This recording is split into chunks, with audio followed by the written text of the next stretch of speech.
"You drool at dinner, Grandma. Wear this," he said, holding out a blue adult bib like it was the most natural thing in the world. He smiled, not kindly, not playfully. It was the smirk of someone who thought he had power and liked it.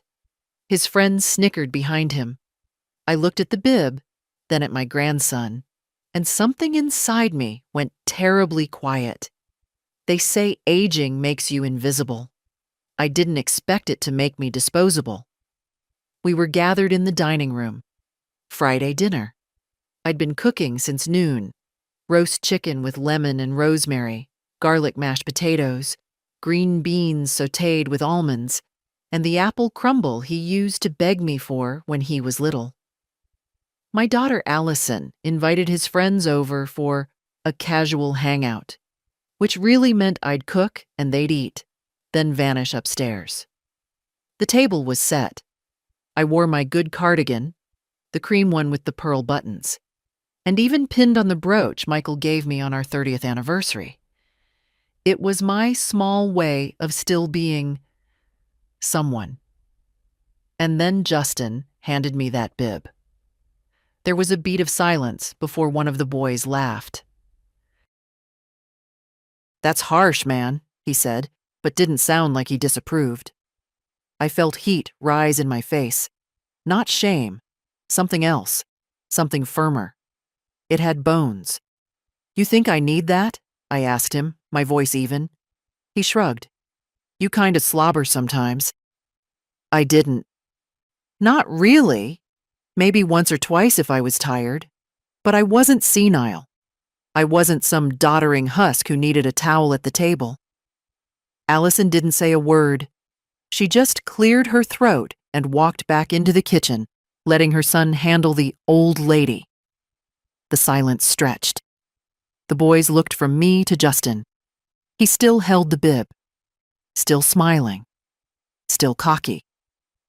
That's when I stood up.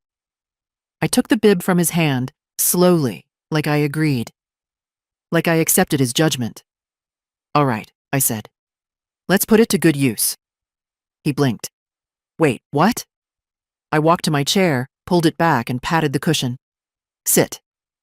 "Grandma, what?" "Sit," I said again, sharper. He hesitated. His friends laughed again, uncertain this time.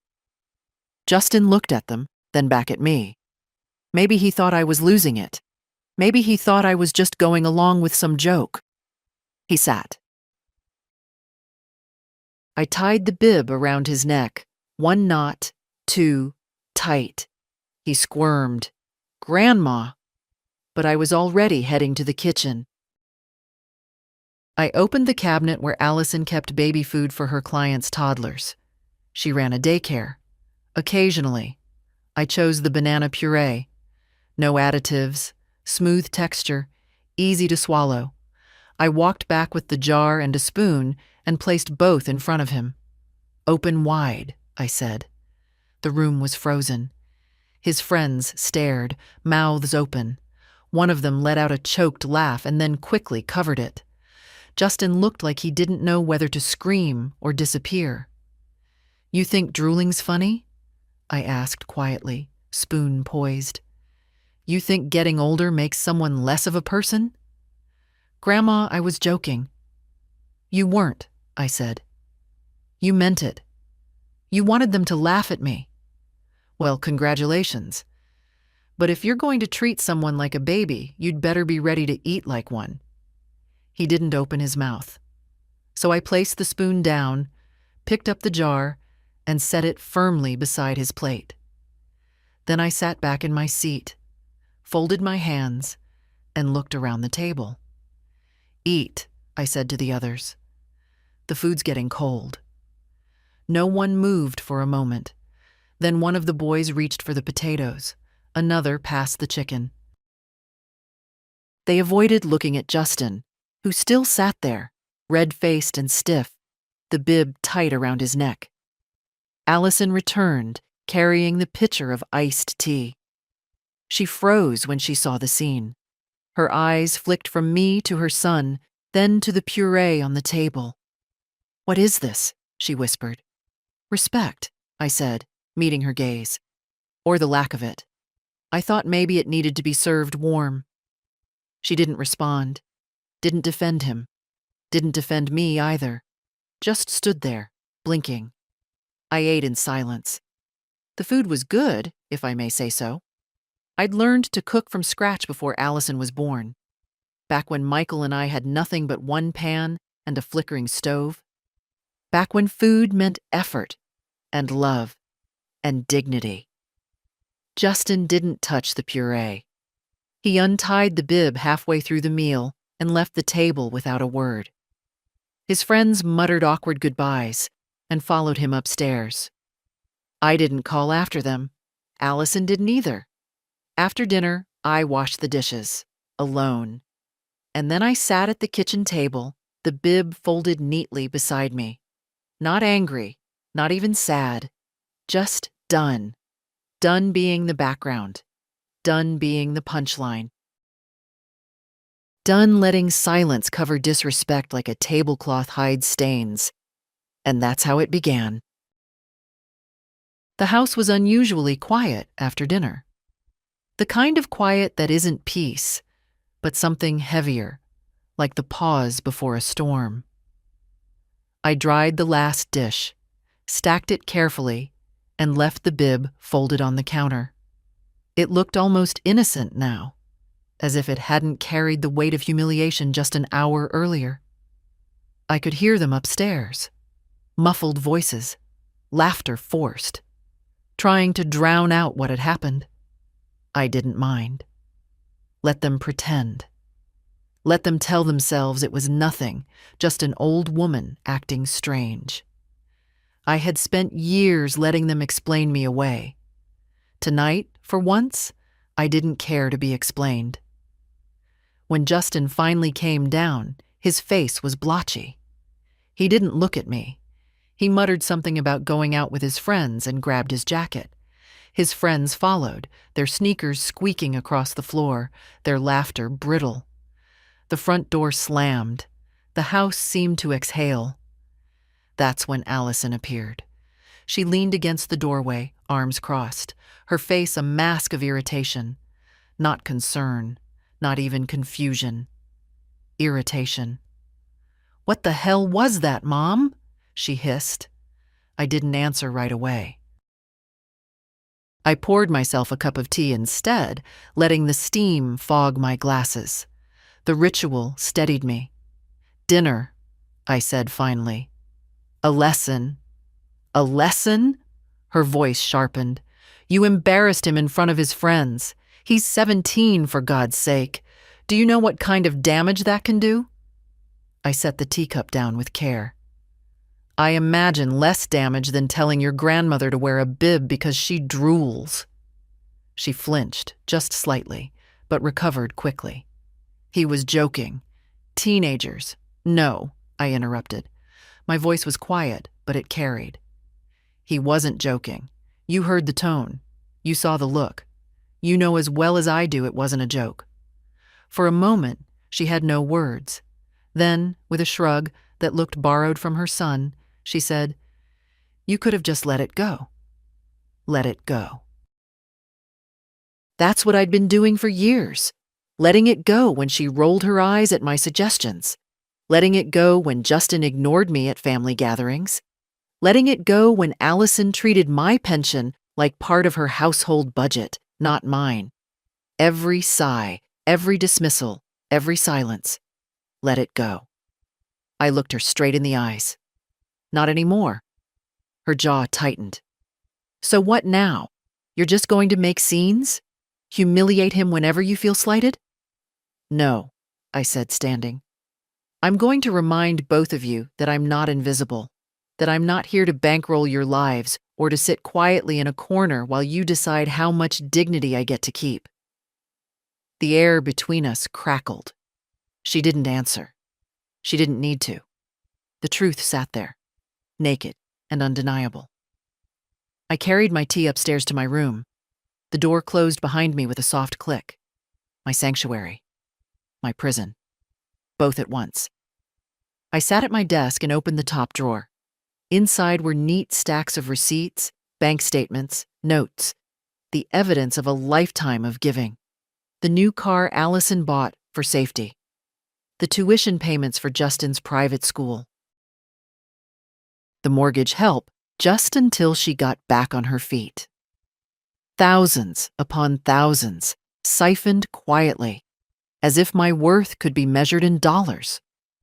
I pulled one slip free.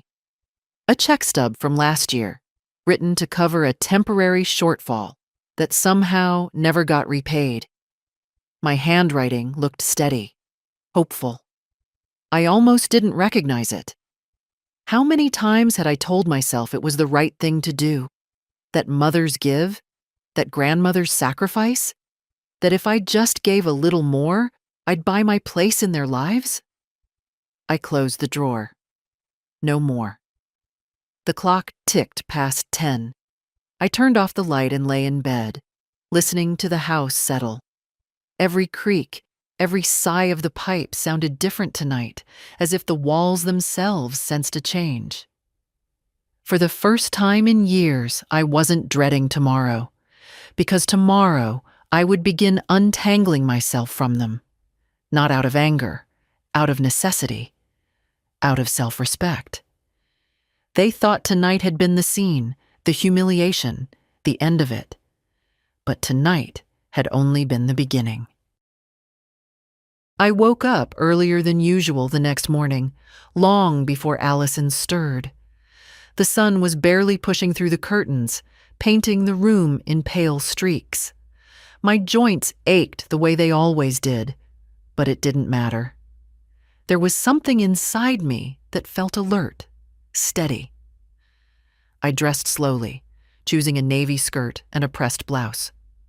I hadn't dressed with care in a long time, not for myself at least. Most mornings, I just pulled on whatever was nearest. Comfortable, unremarkable. But today, I wanted to feel deliberate. Downstairs, the kitchen still carried the scent of last night's chicken. The bib was gone from the counter. Allison must have hidden it away, embarrassed by the evidence. The dishes were washed, the table cleared, everything in its place, as though nothing had happened. That was their way. Tidy up the surface, shove the mess into shadows, pretend life was seamless. But life wasn't seamless. I poured myself coffee and sat at the table. My hands rested on the wood, fingers spread wide.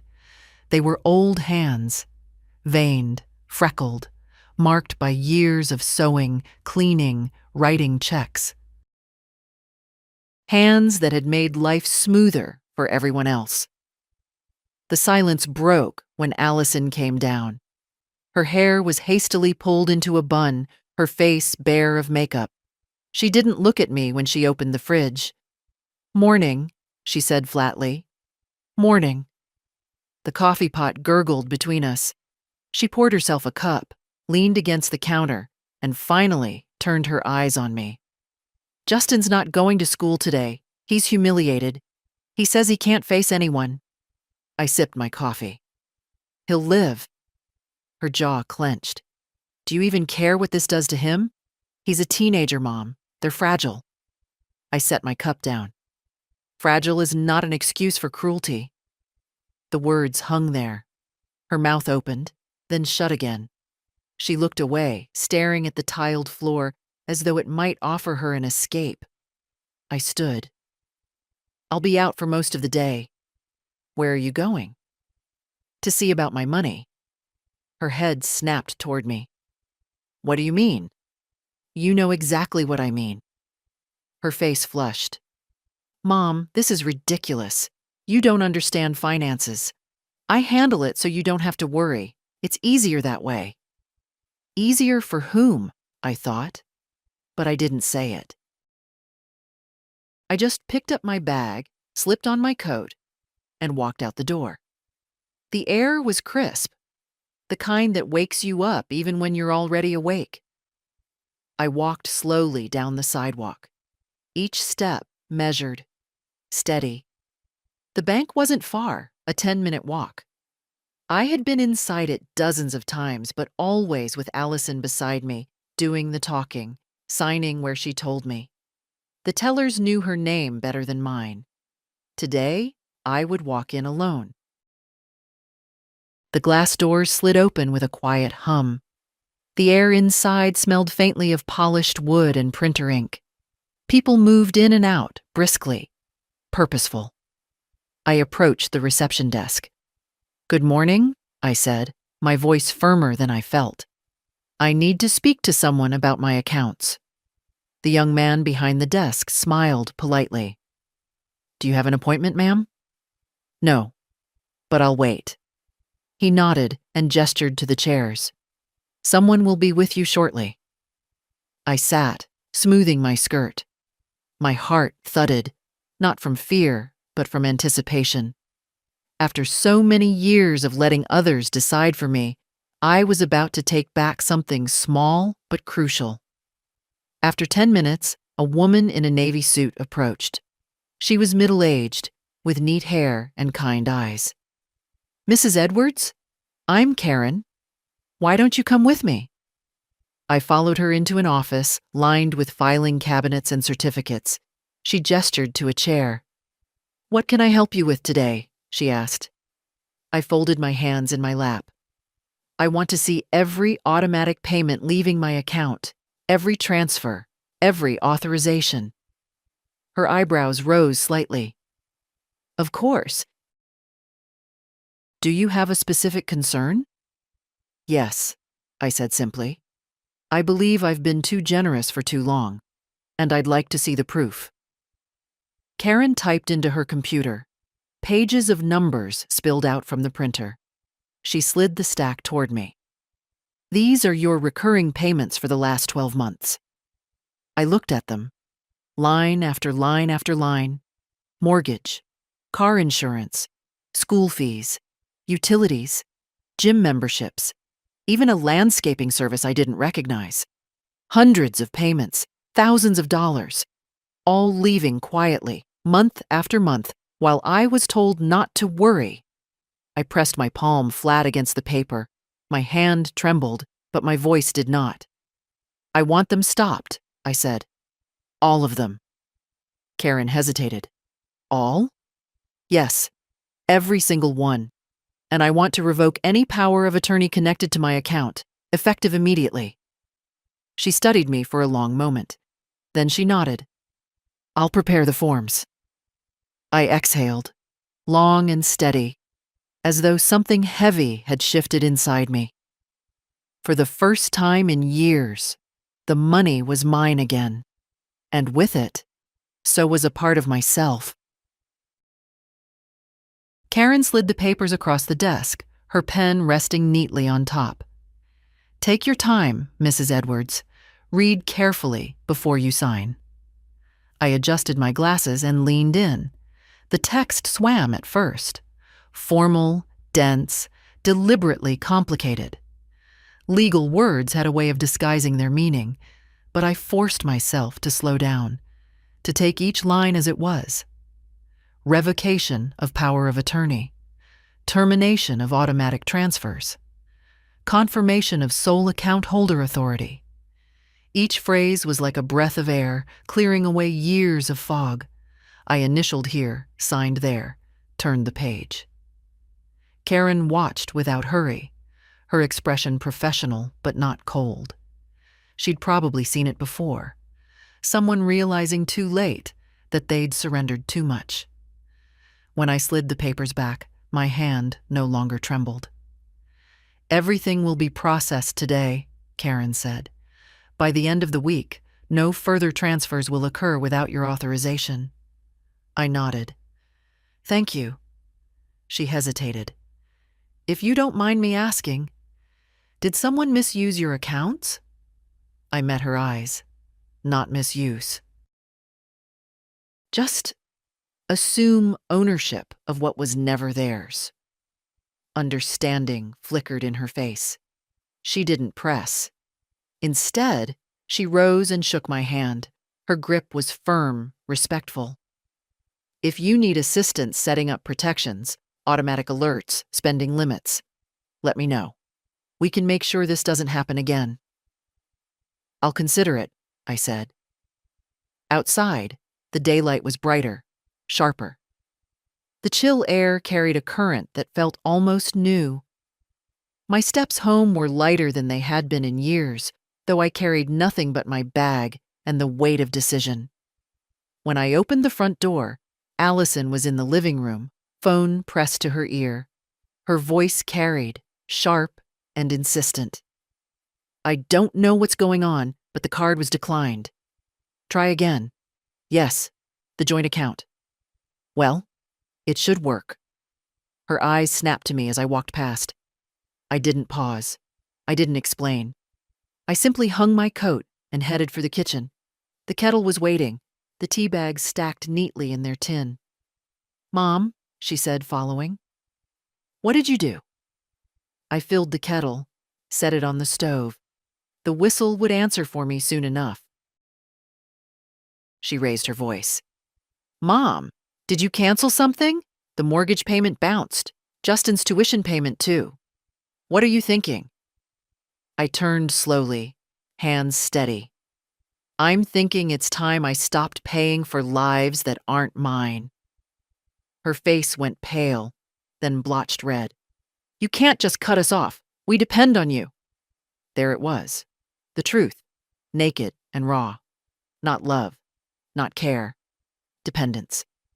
"You're grown, Allison," I said softly. "You and your son. You've got jobs, resources, skills. You don't need me to prop you up anymore." "You don't understand how hard it is," she snapped. "You've never had to raise a teenager alone." I inhaled slowly. "Do you forget? I raised you alone after your father left. And I managed without anyone handing me blank checks." That silenced her, for a moment at least. She shook her head, muttering, "This isn't fair. Not after everything we've built together." Built.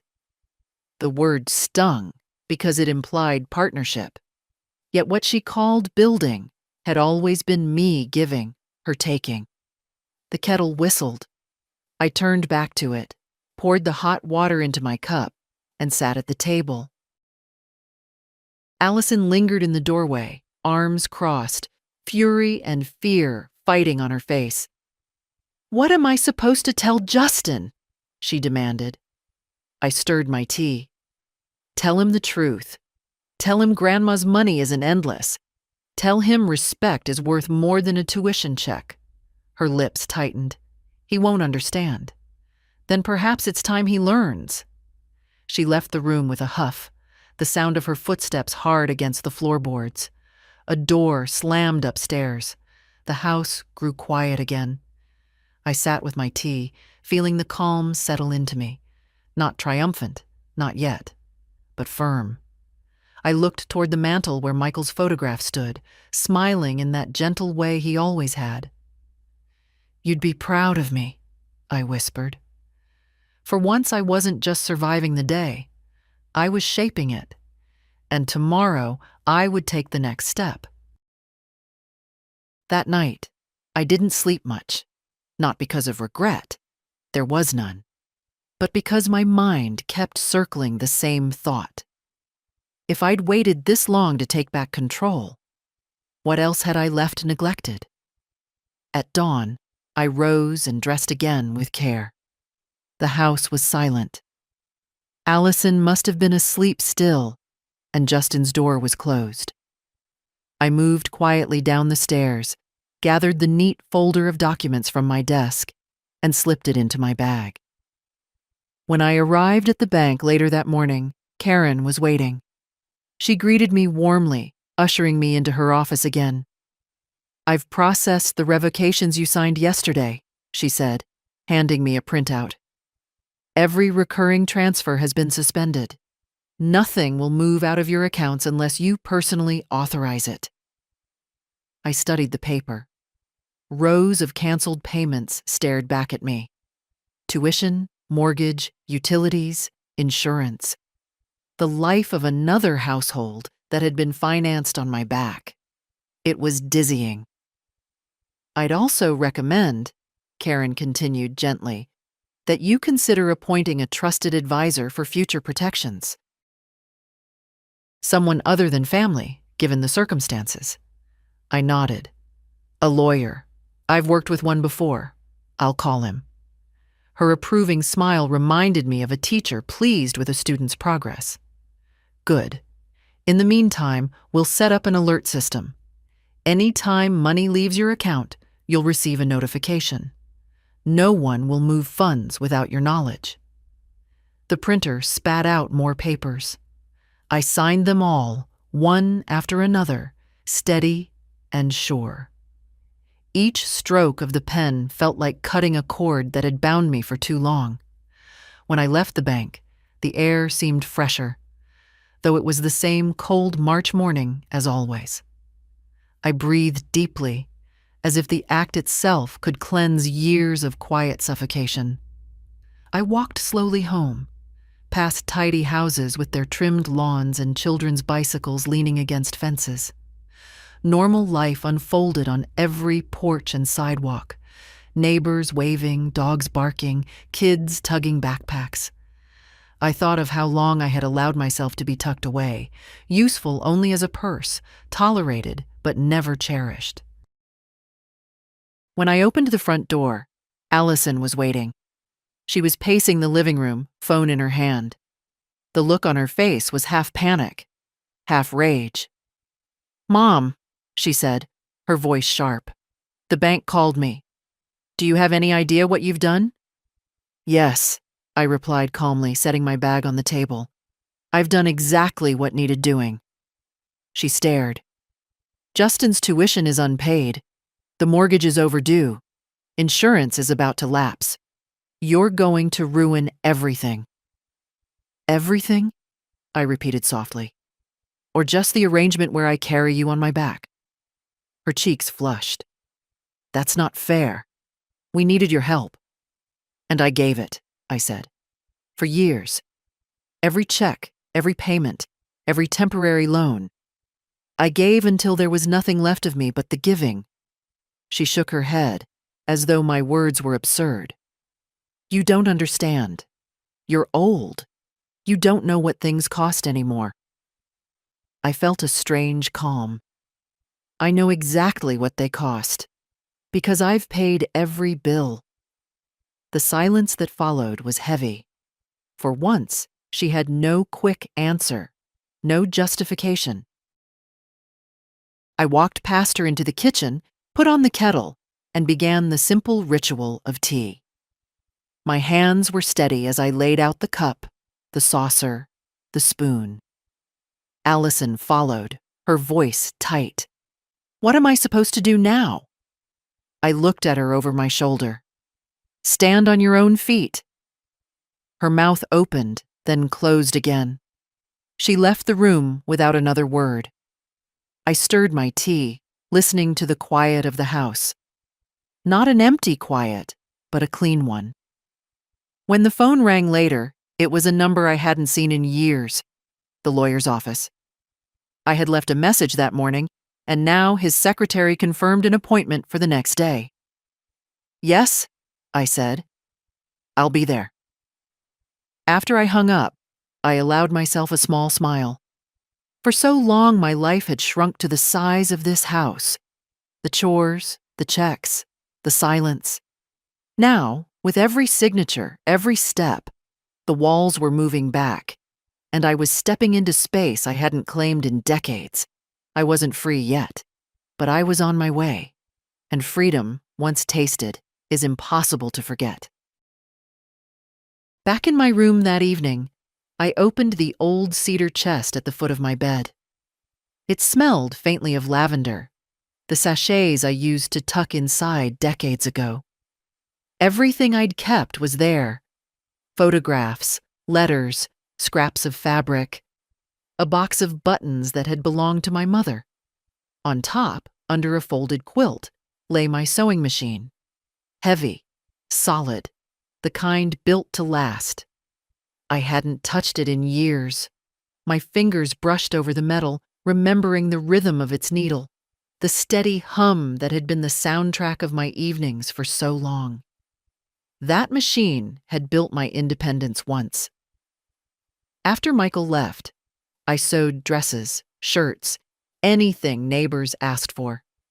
Every hem stitched was money for food, for Allison's school shoes, for bills that didn't pay themselves. My hands had earned our survival. And yet, here I was, treated like I'd never done enough, like I was nothing but a mouth at the table, an old woman who drooled. I pulled out a photo from the bottom of the chest. Allison at 12, wearing a green dress I'd sewn the night before her recital. She'd beamed at me on stage, twirling with pride. I remembered her hug afterward, breathless, saying, "You're the best mom in the world." Where had that girl gone? I set the picture aside and lifted another. Me and Michael, smiling on a beach, wind whipping our hair. For a moment, I let myself imagine him still here, sitting across from me, his laugh filling the room. He would have hated the way things had turned. He would have told me to draw the line long ago. The sound of Justin's laughter floated up from downstairs, sharp and careless. I froze, listening. He was on the phone with someone, probably retelling last night's scene. I could almost hear the tone, dismissive, mocking. My grandma lost it at dinner. I closed the chest and sat on the bed, pressing my palms together until they ached. I would not cry. I had cried enough for a lifetime. Instead, I rose, went to the desk, and began sorting through the drawer stuffed with receipts and papers. Each slip of paper told the same story. Sacrifice. A down payment on Allison's car. Justin's school trip. Utility bills. Covered just this once. I laid them in neat piles across the desk. The desk groaned under the weight of years. And then I saw it. A thank you card, scrawled in Justin's messy handwriting from when he was 8. Thank you, Grandma, for always taking care of me. I love you. I traced the letters with my finger. He had meant it then. Children always mean it before they're taught not to. The ache in my chest was different this time. Not despair. Something closer to mourning. Mourning what had been lost, what might never come back. But beneath it, a steady pulse of resolve. I slid the receipts back into their folder, snapped it shut, and set it on the bed. Tomorrow I would take it to the lawyer. Proof of every check, every payment, every unspoken expectation. Not because I needed reimbursement, but because the record mattered. My story mattered. When I turned out the light, the house was hushed again. I lay staring at the ceiling, thinking of how silence can cut sharper than words. They thought I was weak, that I would absorb it all, just as I always had. But they had mistaken silence for surrender, and I was finished surrendering. The phone rang just after breakfast. Allison's voice came before I even said hello, sharp and brittle. "Mom, what are you trying to do to us?" I set the receiver between my shoulder and ear, buttering my toast. "Good morning to you, too." "This isn't funny," she snapped. "The mortgage payment bounced again. Justin's school called about tuition. Do you want us thrown out of the house? Do you want your grandson expelled?" I took a bite of toast, chewed, swallowed. "I want my dignity back." There was silence on the line, a silence so full I could almost hear her frown. "You're being unreasonable," she said finally. "This isn't about dignity. It's about survival. You've always helped us. Why change now?" "Because," I said evenly, "help turned into expectation. Expectation turned into entitlement, and entitlement turned into disrespect." Her breath hissed down the line. "You're overreacting to one stupid joke Justin made." "No." My voice was firm now. That bib wasn't the first insult. It was just the first one I refused to swallow. She started again, voice rising, piling excuses. Teenagers are cruel without meaning it. Stress makes people snap. I didn't understand modern parenting, on and on.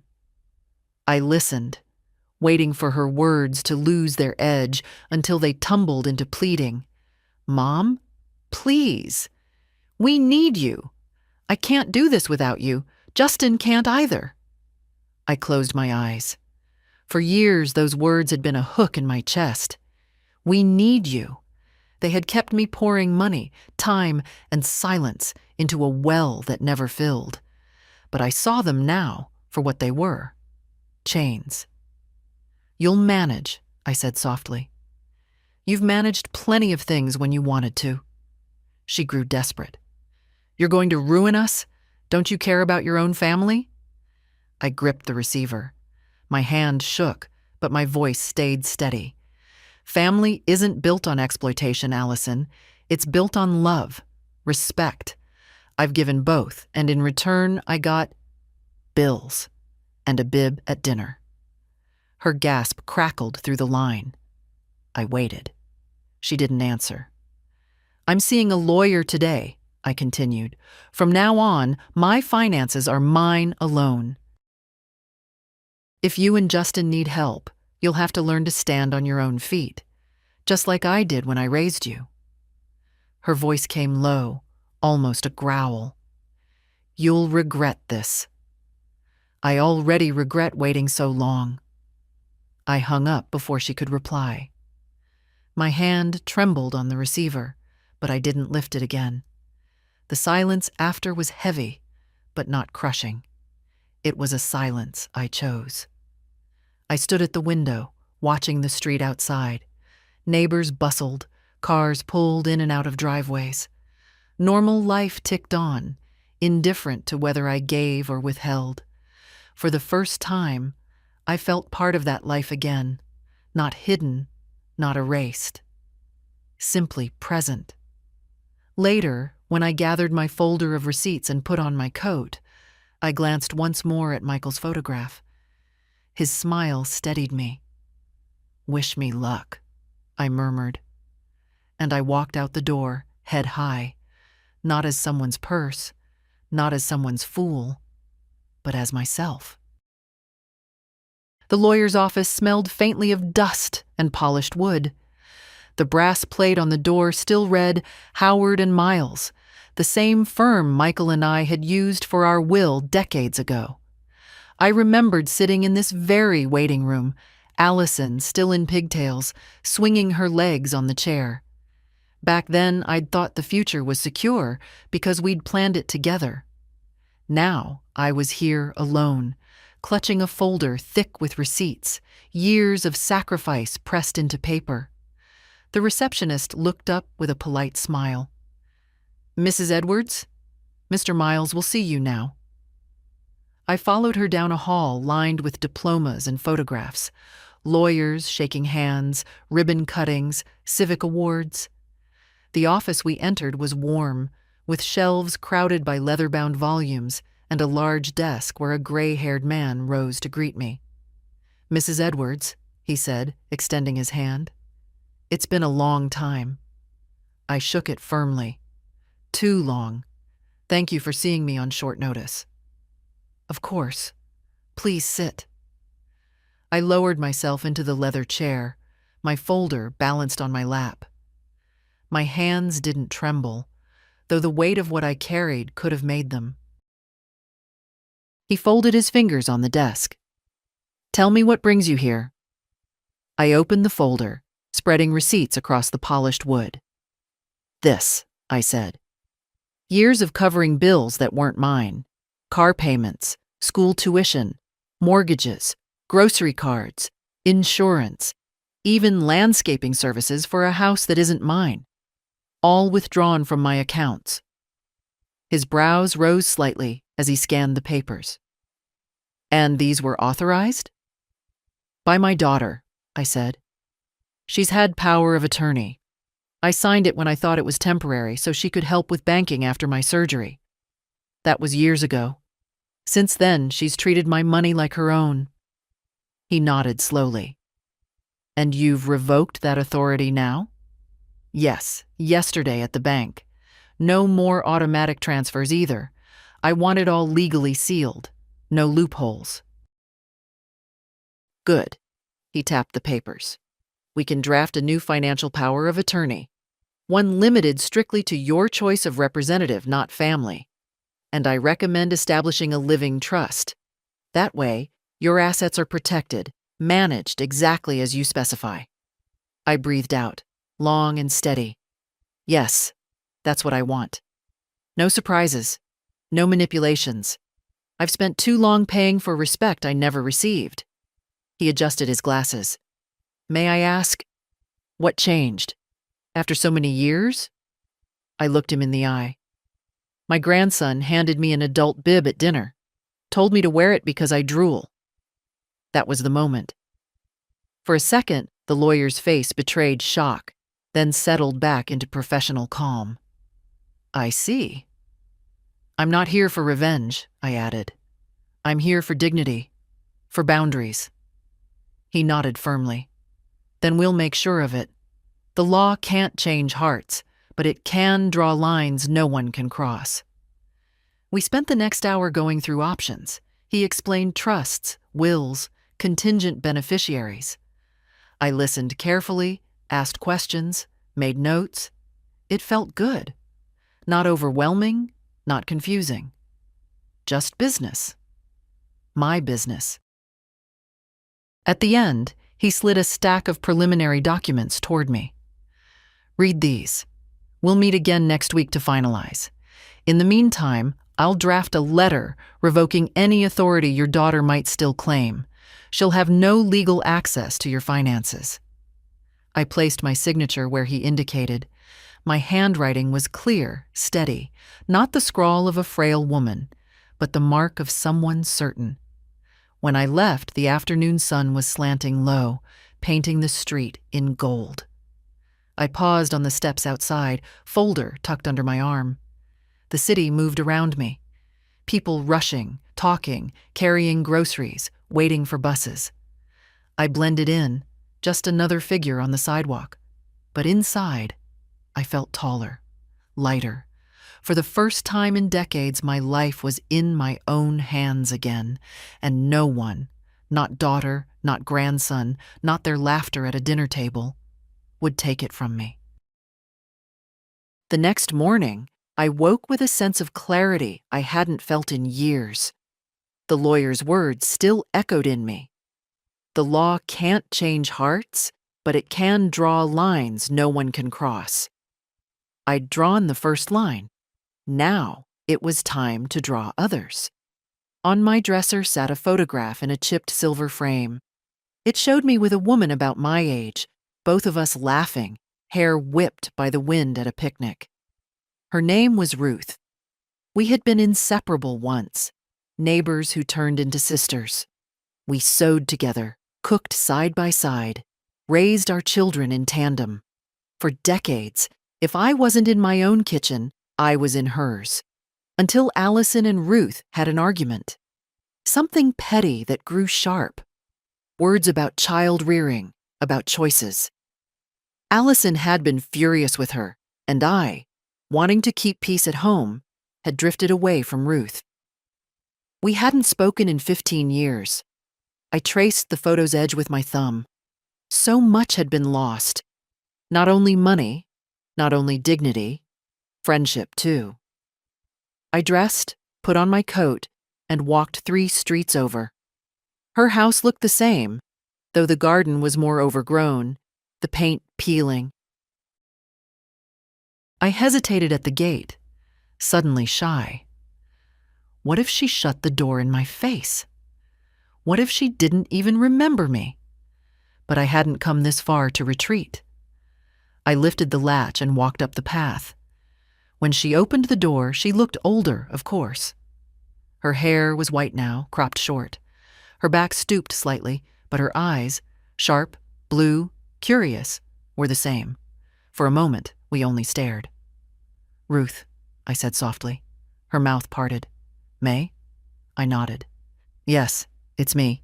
She blinked hard, then stepped aside. Well, don't just stand there. Come in. The living room smelled faintly of lavender polish. The same floral curtains hung at the windows. We sat across from each other, tea between us, silence heavy, but not hostile. Finally, I said, I should have come years ago. I let Allison's anger become mine, and I lost one of the best friends I ever had. Her eyes glistened, though her voice stayed firm. I missed you. The words struck deep, simple, true. I missed you too, I admitted. We talked for hours as if time had folded, about husbands gone, children grown, aches that came with mornings, about how lonely the days could feel when you stopped being useful in other people's eyes. When I told her about the bib, she slapped her hand on the table. The nerve! If my grandson ever did that, I'd send him packing. I laughed. Real laughter, the kind that shakes the chest. I did something close enough. And I told her how I'd tied it around Justin's neck and set puree in front of him. She wheezed with laughter until tears rolled down her cheeks. Good for you. About time you reminded them who raised them. The warmth in her reaction filled a hollow space inside me. I wasn't crazy. I wasn't cruel. I was simply standing up again. Before I left, she touched my hand. You know, May, there's a group that meets at the community center. Women like us. Widows, grandmothers, a few just lonely. They share stories, play cards, sometimes just drink tea. Come with me next week. I hesitated. Part of me wanted to retreat to the safety of my quiet house, but another part, the part that remembered joy, remembered being more than a background figure, stirred. Yes, I said finally. I'll come. When I walked home, the air felt lighter. The houses looked less like cages and more like markers along a road I was choosing for myself. For the first time in years, I wasn't just cutting ties. I was tying new ones. The community center sat on the edge of town, a low brick building with big glass doors and a faded sign that read, Willow Hall. I hadn't been inside in years, not since Allison was in grade school, and I used to take her to piano lessons here. Walking through those doors again, I felt something tug in my chest, a memory of a time when life still stretched ahead, not behind. Ruth met me at the entrance, her cane tapping the tiles. You came, she said, eyes twinkling. I said I would, I replied, though part of me still wanted to bolt. She led me down the hall, where voices and laughter spilled out of a room at the end. Inside, half a dozen women sat around a long table. Cups of tea and plates of biscuits cluttered the surface. The smell of coffee mingled with the faint scent of perfume. This is May, Ruth announced, her hand on my arm. An old friend. They greeted me warmly with nods and smiles.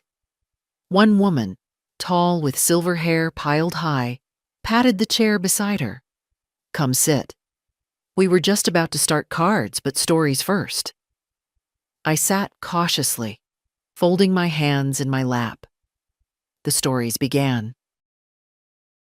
One woman spoke of her son who rarely called except when bills piled up. Another described her daughter-in-law's barbed comments about her slowing down. Each tale carried the same rhythm. Love strained thin by entitlement. Respect eroded by convenience. I listened, heart pounding. Every word felt like an echo of my own life. When they laughed, not cruelly, but with the weary humor of survival, I laughed too. And for the first time, I didn't feel alone in the ache. When it came my turn, I hesitated. Then I said, my grandson handed me a bib at dinner, told me I'd drool in front of his friends. Gasps and mutters filled the room. One woman actually slapped the table. The nerve. I smiled faintly. So I tied it on him instead, sat him in my chair, served him puree. The room erupted, laughter, clapping, even cheers. "That's right," someone said. "Good for you." I laughed with them, really laughed, the sound startling me. It felt like something breaking open inside, something I hadn't let out in years. Ruth nudged me. "See? You belong here?" Cards came out then, worn decks shuffled with practiced ease. They played rummy, trading jokes and gentle barbs. I joined in, rusty but eager. When I won my first hand, they applauded as though I'd conquered a mountain. Between games, talk drifted to plans. A trip to the farmer's market, a knitting circle, a lecture at the library. Small things, but threaded with joy. These women weren't waiting to be invited into someone else's life. They were building their own. When the afternoon wound down, I found myself reluctant to leave. Ruth walked me to the door, her arm linked with mine. "Well?" she asked. I took a deep breath. "I feel lighter." She smiled. "That's what happens when you're seen again." The words struck deep. Seen. I hadn't realized how starved I was for it until now. On the walk home, I thought of Allison and Justin, of how invisible I had become in their house, how easily they dismissed me. And then I thought of the women in that room, their eyes meeting mine, their laughter weaving me back into the fabric of belonging. For years, I had let others dictate my worth. Now, sitting at a table of women who had weathered the same storms, I felt something return. Not youth. Not illusion, but dignity. And once dignity comes back, it doesn't slip away quietly. It was a Sunday evening when Justin finally came to me. I was in the garden, trimming the last of the dead stems from the roses, when I heard the sliding door open behind me. His footsteps were hesitant, not the usual stomping thuds of a teenager. "Grandma?" His voice cracked on the word. I straightened slowly, brushing soil from my gloves. He stood there, hands in his hoodie pocket, eyes flicking everywhere but at me.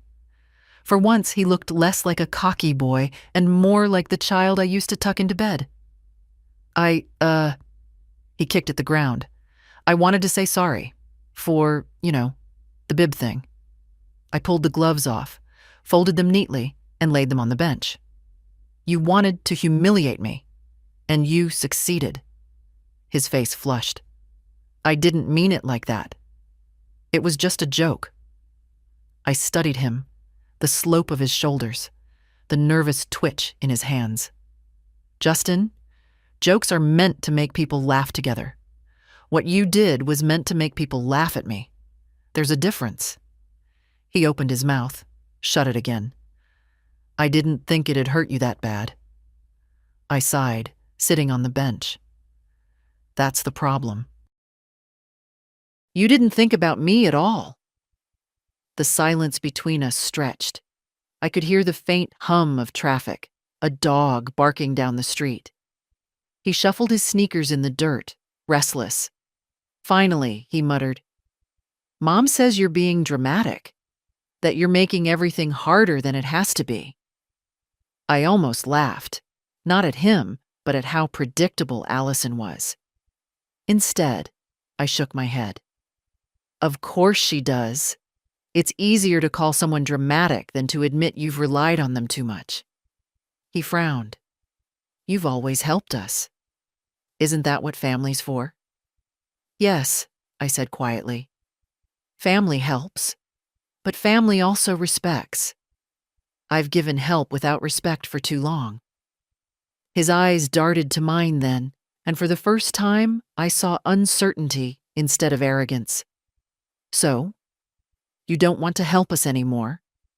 I reached out, touched his hand. "I will always love you. That never changes. But love doesn't mean obedience. Love doesn't mean letting you treat me like less than a person." He swallowed hard. His fingers twitched under mine, as though he wanted to pull away but couldn't quite do it. "I didn't think about it like that," he said softly. "No," I agreed.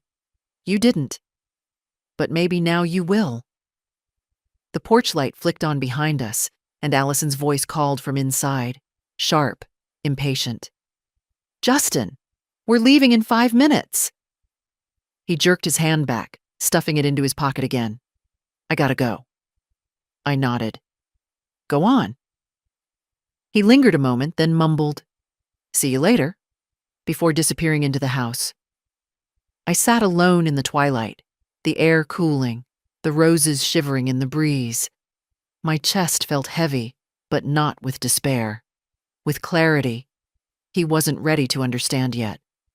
Maybe he never would.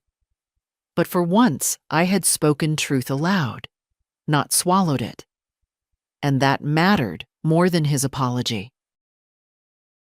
The letter came folded neatly in an envelope with the town seal on it. Allison had dropped the mail on the counter without a word, her lips pressed tight, her eyes avoiding mine. I sorted through the pile slowly until I found the one addressed to me. Department of Senior Services. Inside was a flyer, glossy but plain, with a headline in bold, "Independent Living Apartments Available." Below it were pictures of modest one-bedroom units, small kitchens, shared gardens. Nothing luxurious, nothing excessive, but clean, private, mine. I ran my finger over the photograph of a little balcony with 2 chairs. I could almost see myself sitting there with morning tea, the day stretching ahead without anyone barking orders or reaching for my purse. The next morning, I made an appointment. The social worker's office was tucked behind the library.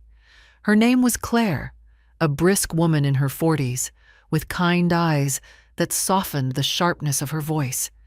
She gestured for me to sit across from her desk. "So, Mrs. Edwards," she said, flipping open a notebook. "Tell me why you're interested in applying."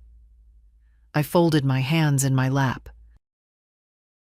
"Because I've spent too long living where my presence is tolerated, but not respected. I want a space that's mine. Just mine." She studied me a moment, then nodded. "You're not the first to say that. These apartments are designed exactly for that purpose. Independence with support nearby if you need it. No one controls your money. No one dictates your schedule. It's your home." The words landed like a balm. Your home. "What's the process?" I asked. She slid a packet of forms across the desk. Application, proof of income, medical clearance. There's a waiting list, but we prioritize applicants who are currently in unstable or unhealthy living environments. Unstable. Unhealthy. The words were clinical, but they fit. I pulled the folder from my bag, the one I'd been carrying since the lawyer's office, and placed my bank statements on the desk. Financially, I'm stable on my own. Emotionally, not so much.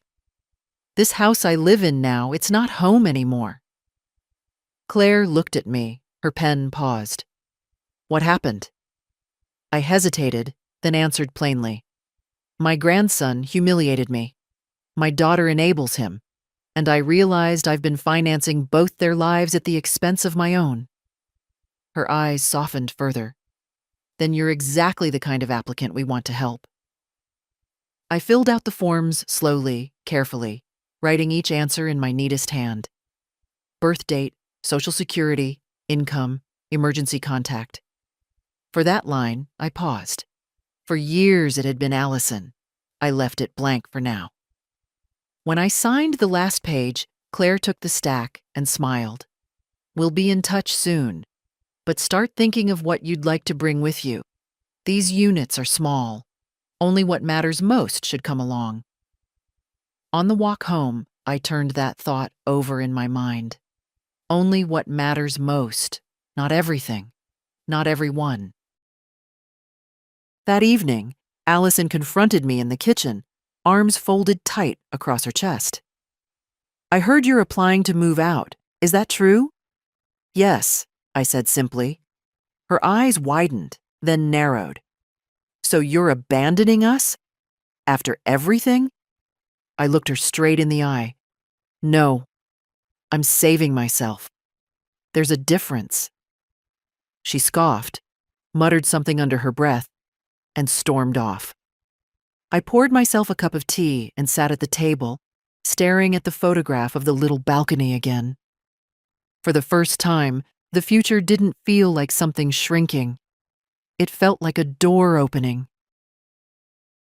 When the letter arrived with the approval, I sat at the kitchen table for a long time, the paper trembling slightly in my hands. "Congratulations, Mrs. Edwards. A unit has become available at Willow Grove Independent Living. Move-in date, April 15th. I read the words 3 times, letting them sink in. A date, a key, a place that would be mine. That evening, I went upstairs to my room and opened the cedar chest again.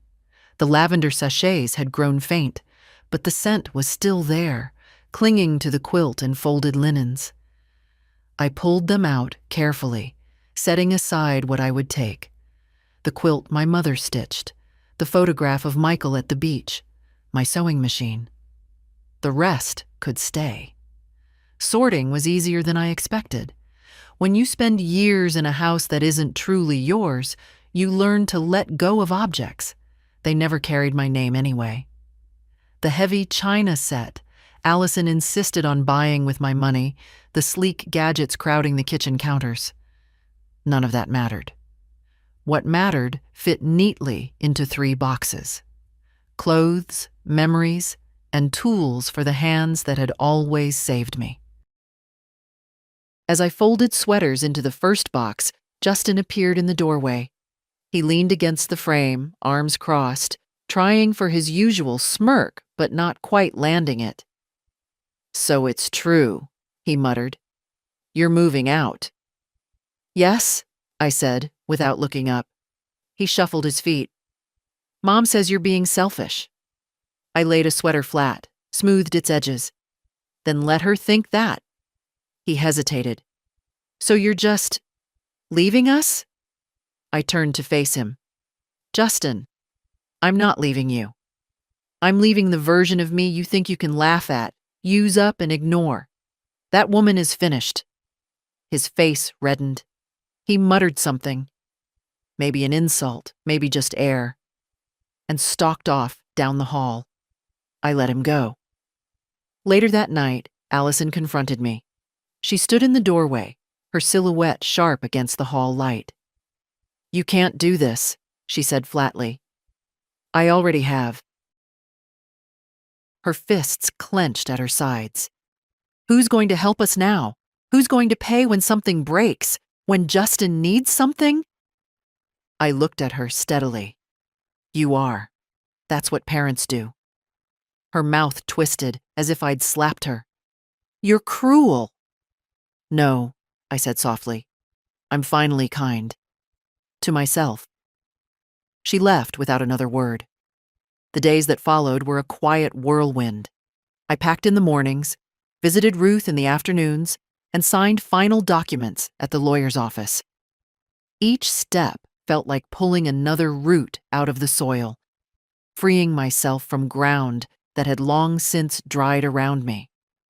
On my last night in the house, I walked through the rooms slowly. The living room smelled faintly of lemon polish, the kind I used to scrub in when Allison was a child. The kitchen counters gleamed with the gadgets I never touched. Upstairs, Justin's laughter echoed faintly from behind his door. Carefree, oblivious. I paused at my bedroom door, resting my hand on the frame. So many nights I'd lain awake here, listening to the quiet drip of disrespect, letting it soak into me. Now the walls seemed to sigh with relief, as if they too were ready to release me. I closed the door for the last time. The next morning, Ruth came with her neighbor's truck. Between the two of us, we loaded my 3 boxes, the sewing machine, and a single chair I'd claimed as mine. That was all. Allison stood on the porch, arms crossed, saying nothing.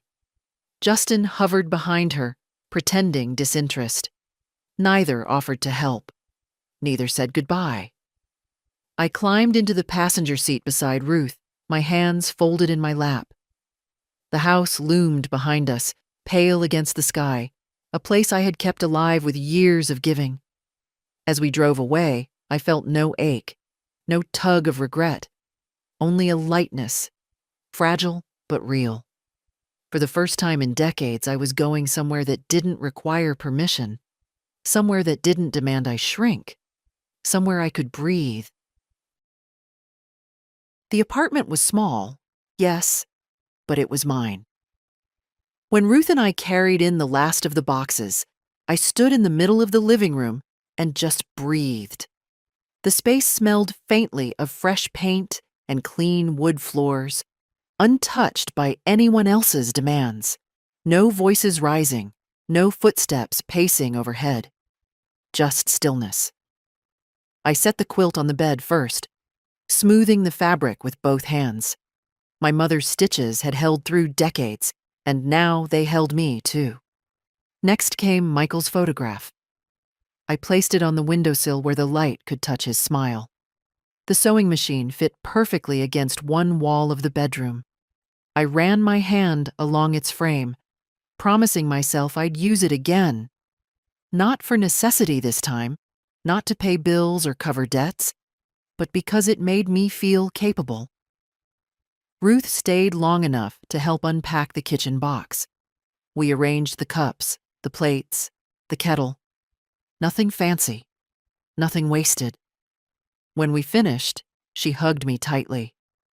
"Feels good, doesn't it?" I nodded, unable to answer right away.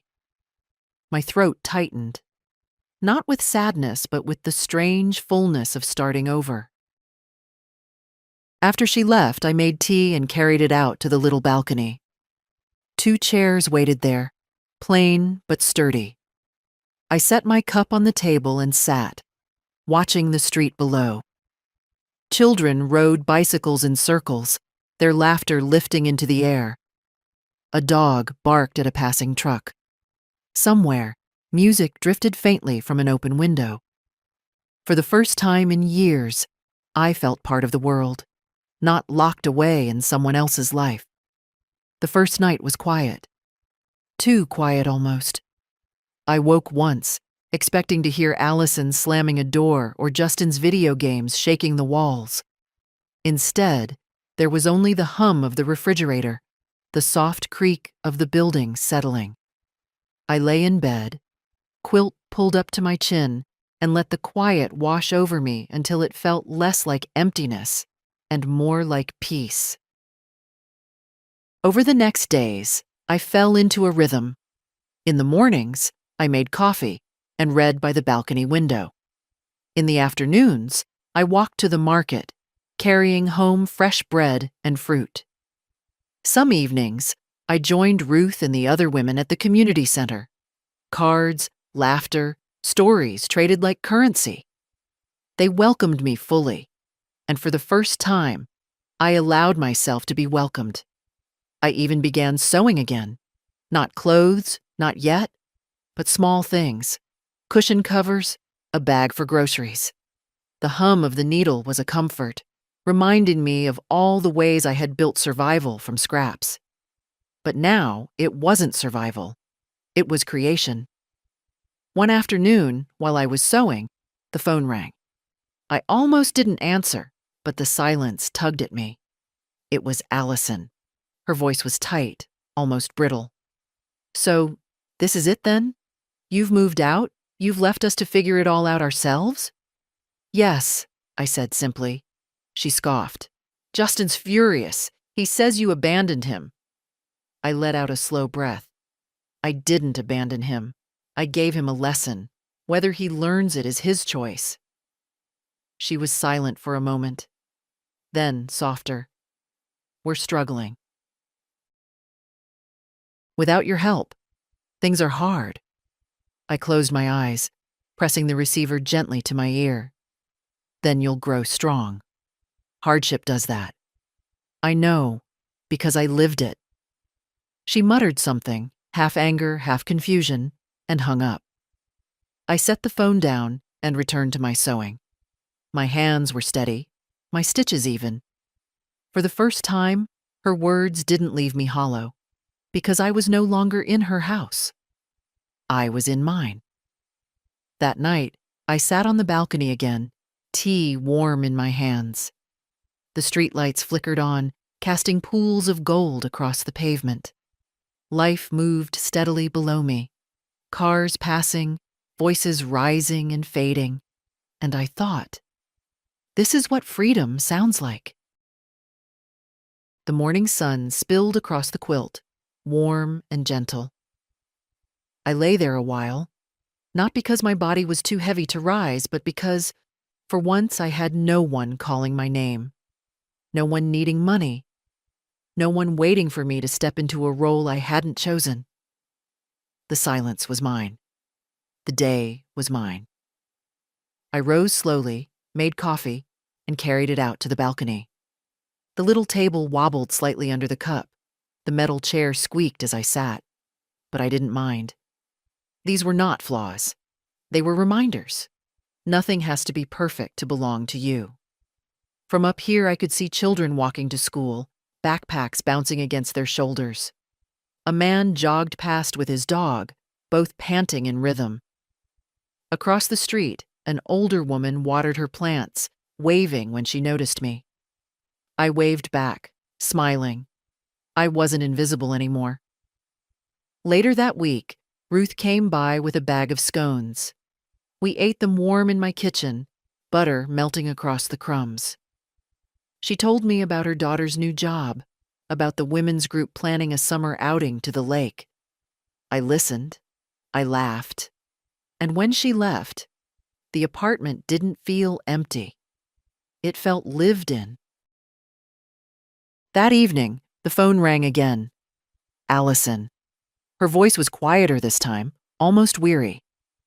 Mom, I don't know how to do this without you. I held the receiver, steady. You'll learn. The way I did when I was younger than you are now. She didn't argue, only sighed. Justin's still angry. He's allowed to be, I said softly.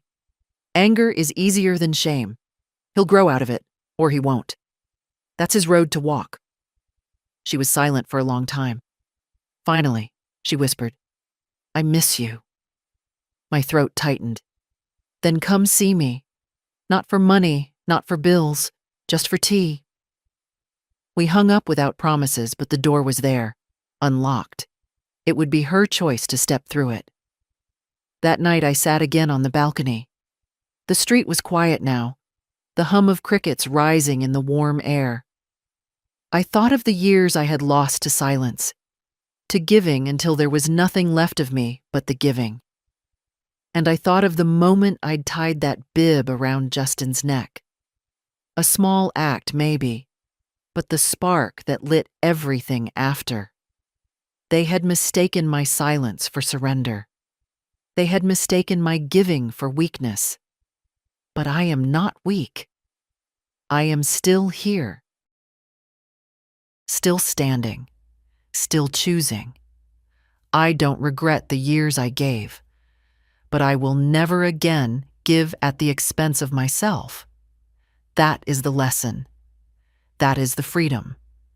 And to every woman who has swallowed words she should have spoken, who has given until she has nearly vanished, who has let others decide her worth, hear me. You are not just someone's mother, not just someone's grandmother, not just a purse to be opened when others fall short. You are yourself. And that is enough. The world may try to make you smaller.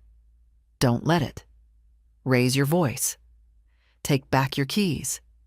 Step into your own home, whether it's a room, an apartment, or simply the space you carve out in your own heart. Respect isn't given to those who wait silently. Respect is claimed by those who remember their worth, So if you are reading this, sitting in your own kitchen, wondering if it's too late, it isn't. It is never too late to choose yourself. I sip my tea, the night air cool against my face, and smile. Because I chose. And I am free.